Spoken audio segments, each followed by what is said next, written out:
তো hello bike lovers, কী অবস্থা সবার? আমরা এখন আছি যশোর সিটিতে, যশোরের আরএন রোডে। এটা হচ্ছে বাইকের পার্টসের জন্য বিখ্যাত সারা বাংলাদেশের মধ্যে। এই স্পটটায় আপনি সকল ধরনের বাইকের পার্টস কিন্তু অ্যাভেলেবেল পাবেন। এখানে অফিসিয়াল আনঅফিসিয়াল সব ধরনের পার্টস পাবেন। আর এই মার্কেটটার হচ্ছে আপনি 3-4টা ক্যাটাগরির পার্টস পাবেন। অফিসিয়াল কিনলে সেখানে সেটার জন্য শোরুম আলাদা, সেখানে টিভিএস, ইয়ামাহা, হন্ডা, সুজুকি সব কিন্তু তাদের আলাদা আলাদা অফিসিয়াল শোরুম আছে। এবং এখানে প্রত্যেকটা অফিসিয়াল শোরুম আমি যতটুকু দেখলাম যে তাদের কয়েকটা আউটলেটই তারা করছে যাতে মেনটেন করার জন্য, কারণ সারা বাংলাদেশ থেকে এইখানে কিন্তু মানুষ আসে বাইকের স্পেয়ার পার্টস কেনার জন্য। আর এছাড়া আপনি এখানে মোটামুটি কোয়ালিটির যে পার্টস অরিজিনাল পরেই যেটা সেটাও আপনারা পাবেন। আবার অরিজিনালের যে কপি প্রোডাক্ট সেখানেও এটা পাবেন, আবার লো কোয়ালিটির প্রোডাক্টটাও কিন্তু এখানে পাবেন। আর বাইকের শুধুমাত্র এখানে আপনারা অ্যাক্সেসরিজ পাবেন না, এখানে সকল ধরনের কাজ পাবেন। যেমন আমার হাতে বায়ে যে দেখতে পাচ্ছেন, এখানে কিন্তু বাইকের সিট কভারের কাজ হচ্ছে। এখানে আপনি সিট কভার মডিফিকেশন থেকে শুরু করে একটা বাইকের সিটের যাবতীয় যে কাজগুলো আছে, যে কোনো ডিজাইন বললে তারা সেটা করে দিতে পারবে, ডিফারেন্ট লেদার দিয়ে করতে পারবেন। আর এইখানের একটা বিষয়, এখানে দেখেন টেসলা প্রবলেম কিন্তু এখন একটা ন্যাশনাল প্রবলেম, সারা বাংলাদেশের এই অবস্থা। যশোর সিটিতে তো আমার কাছে এটা অনেক বেশি মনে হয়েছে, পুরো রাস্তাটা তাদের দখলে।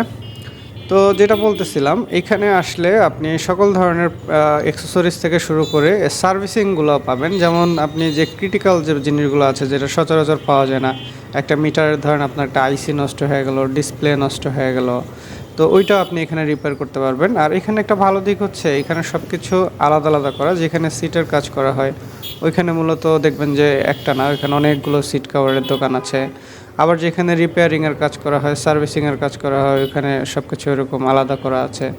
আবার আপনি আরএন রোডের পাশেই আপনি এখানে পাবেন হচ্ছে পেইন্টের একটা গলি আছে, ওইখানে আপনি পুরো বাইকের যে পেইন্টের কাজগুলো, ওই গলিটার প্রত্যেকটা দোকানে শুধু ডেন্ট অ্যান্ড পেইন্টের কাজ হয়।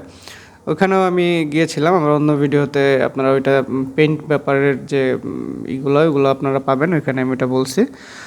আর এই যশোর আরএন রোডের আপনি এখানে মডিফিকেশন, অ্যাক্সেসরিজ, পার্টস সব কিছু কিন্তু পাবেন, হেলমেট থেকে শুরু করে। টোটাল কথা হচ্ছে একটা বাইকের জন্য একটা বাইকারের যে সাপোর্টগুলো প্রয়োজন হয় এইটা কিন্তু এই যশোর আরএন রোডে আসলে আপনি পাবেন। তো এইখানে পার্টস কেনার জন্য আপনি এসে, আপনাকে প্রথমে যেটা করতে হবে, আপনি এসে এই মার্কেটটা ভালো করে ঘুরবেন। আমরা এখানে এসে কিন্তু প্রথমে একটা হোটেলে উঠেছি, দেন আমরা হোটেল থেকে ফ্রেশ ট্রেশ হয়ে বের হয়ে মার্কেটটা এসে ঘুরলাম। এখন পর্যন্ত কিন্তু আমরা কোনো পার্টস কিনি নাই, আমরা এখন মার্কেটটা ঘুরে ঘুরে দেখে মোটামুটি একটা আইডিয়া নিলাম। এরপরে আমরা এখন হোটেলে ব্যাক করব, এখানে আমরা রেস্ট করব একটু, দেন আমরা খাওয়া দাওয়া করে লাঞ্চের পরে আমরা একটা লিস্ট করে আমাদের যে পার্টসগুলো দরকার ওগুলো কেনার জন্য আমরা আবার এখানে ব্যাক করব। তো এই জন্য আমরা আপাতত হোটেলে ব্যাক করতেছি।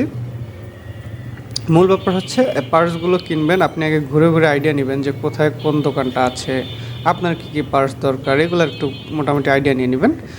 আমার হাতের ডান পাশে হচ্ছে যশোরের যে মেইন কোতোয়ালি থানা, সেটা হচ্ছে আমার হাতের ডান পাশে। আমরা হোটেল নিয়েছি, একটু কাছাকাছি হোটেল নিয়েছি। এখানে আশেপাশে যে আমাদের যে বায়ে যে গলিটা গেছে ওখানেও অনেক হোটেল আছে, সামনে আমরা যেদিকে যাচ্ছি এদিকেও অনেক হোটেল আছে।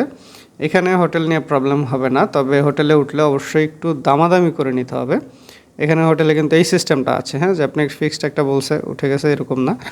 আর এখানে একদম লো কোয়ালিটি, লো বাজেট থেকে শুরু করে হাই বাজেট সকল ধরনের হোটেল এখানে অ্যাভেলেবেল আছে। আপনি আপনার পছন্দ মতো আপনার বাজেট অনুযায়ী উঠতে পারবেন, অপশন আছে এখানে। আর যারা বাইকের সার্ভিসিং করতে আসবেন, মূলত সার্ভিস সেন্টার রিলেটেড যে কাজগুলো সেগুলো কিন্তু একটু সময় নিয়ে আসবেন। এইখানে মূলত তারা সকাল 9টার পরে, 9টা-10টা বেজে যায় দোকান খুলতে খুলতে। আর রাতের বেলা মোটামুটি 9টার মধ্যে মার্কেট ক্লোজ হওয়া শুরু হয়ে যায়। তো এখানে যারা আসবেন এই দিনের মধ্যে কাজ করতে হবে, এবং যদি একটু ক্রিটিক্যাল কাজ হয় সেই ক্ষেত্রে সময় নিয়ে আসবেন। আর পেইন্টের কাজ হলে হয় আপনাকে বাইক রেখে চলে যেতে হবে, তারা কুরিয়ার করে পাঠিয়ে দিবে, বা আপনি এসে আবার নেবেন। অথবা আপনি যদি এখানে থেকে কাজ করতে চান সেটা আপনার জন্য সম্ভব হবে না, কারণ মোটামুটি একটা ভালো কোয়ালিটির পেইন্ট করতে হলে 7 থেকে 8 দিন সময় লাগবে। আমরা সজীবের বাইকটা নিয়ে আসছিলাম, এই বাইকটাতে আমরা একদম টোটাল রিস্টোর করব। সেটা আমি আলাদা একটা ভিডিওতে কিন্তু আপনাদের দেখাই দিব, সেটা আমরা ভিডিও করছি। তো এই বাইকটা আমরা পেইন্ট এখানে করাইতে পারবো না, কারণ এই বাইকটার পেইন্ট করতে 7 থেকে 8 দিন সময় লাগবে যদি ভালো কোয়ালিটির পেইন্ট করতে হয়। তো সেই ভালো কোয়ালিটির পেইন্ট জন্য এখানে তো 7-8 দিন স্টে করা পসিবল না। এই জন্য আমরা শুধু পেইন্ট বাদে এটার যে পার্টস আছে সেগুলো কিনে আমরা ব্যাগে চলে যাব। তো এটা হচ্ছে আমাদের হোটেলের পার্কিংটা ভালো আছে। এখানে সিকিউরিটি ব্যবস্থাটা বিশেষ করে আমার কাছে ভালো মনে হয়েছে, কারণ এখানে 24 ঘন্টা হোটেল থেকে আমাদেরকে যেটা বলা হয়েছে একদম 24 আওয়ার্স এখানে সিকিউরিটি গার্ড থাকে। আর সিকিউরিটি গার্ড সবসময় গেট লাগানো রাখে, আপনার যখন বাইক বা গাড়ি বের করতে হবে শুধু সে এসে তখন খুলে দেবে, এবং এই সার্ভিসটা তারা 24 ঘন্টা খোলা রাখছে, কারণ এখানে যে ব্যবসায়ী থেকে শুরু করে বিভিন্ন মানুষ এখানে কিন্তু আসে।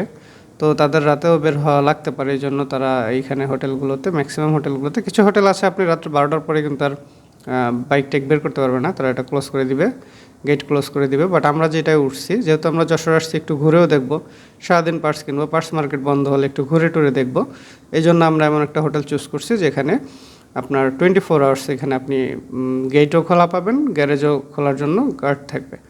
আমার যে হোটেলটা উঠছি সেটা নিচতলায় টেস্টি ট্রিট, তারপরে একটা পেস্ট্রি শপ আছে, এটা একটা ভালো দিক। সজীবকে একটা ফোন দিই, আমরা 3জন 2টা বাইক নিয়ে চলে আসছি, সজীব একটু কাজের জন্য আসতে পারেনি। আচ্ছা, ওর কলটা ওয়েটিং আছে, ও কিছুক্ষণের মধ্যে রওনা দিবে, হয়তো বা অলরেডি দিয়েও দিছে। লিফটটা এখনও ওপেন হয় নাই, হোটেল থেকে বলছিল যে কিছুক্ষণের মধ্যে হবে, হয় নাই। আমাদের রুম নেওয়া হচ্ছে 3rd ফ্লোরে। যশোরে রুম নিতে গেলে কিন্তু দামাদামি করতে হয়, এটা আমি আবারও বলে দিলাম। যারা মিড রেঞ্জে এবং লো বাজেটের মধ্যে থাকবেন তাদের কিন্তু একটু দামাদামি করে উঠতে হবে। তো এখানে ঘুরতে আসা, এছাড়া এখানে কেনাকাটা, এইসব ব্যাপারে আসলে খুব লাক্সারির তো আসলে প্রয়োজন নেই আমাদের। তো এই জন্য মোটামুটি মিড রেঞ্জের হোটেলগুলো কিন্তু খারাপ না। আর একটু অ্যাভয়েড করবেন লো বাজেটের হোটেলগুলো, অ্যাভয়েড করবেন, ওগুলোর মধ্যে বিভিন্ন ধরনের ঝামেলা থাকে। মিড রেঞ্জের যে হোটেল আছে ওগুলো ওঠা ট্রাই করবেন।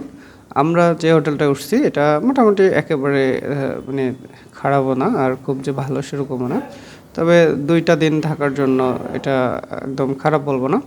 আর এখানে আমরা 3rd ফ্লোরের যে রুমটা নিয়েছি, একটা ডাবল বেডের রুম, এটা আমাদেরকে 1500 টাকা পার নাইটের জন্য আর কি চার্জ করা হবে।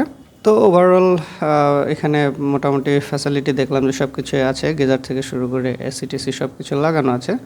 তো 1500 টাকা মিড রেঞ্জের মধ্যে এইরকম একটা হোটেল আপনি খুঁজে নেবেন। ওরা কিন্তু প্রথমে 2500 টাকা চাবে, বাট আপনি একটু দামাদামি করলে এই রুমগুলো সুন্দর মতন আপনি 1500 টাকার মধ্যেই নিয়ে নিতে পারবেন। তো এই হচ্ছে নেক্সট পার্টে যশোরের অন্যান্য জায়গাগুলো এক্সপ্লোর করব।